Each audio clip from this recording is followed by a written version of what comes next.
Now I walk in the hallway, and if it wasn't for Life Seeds coming in February to do a mold test, I would have never known about this.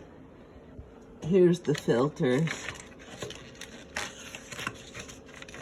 And this is the mold all riddled in here. And code enforcement calls this stains. Stains instead of being mold.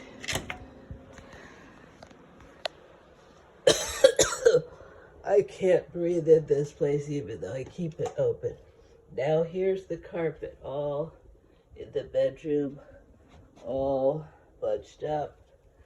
And I've never unpacked. Here's my mattress, which is ruined because of the mold. I had it on the floor waiting for my bedroom furniture delivery, which kept getting delayed, so I canceled it. So here's more of the carpet. And those batteries hold down the papers because that's where some of the spots were that were moist when he came and did the test from Life Seeds, and it shows that there's moisture in the carpet, which has cracks in the foundation, and it just keeps getting worse.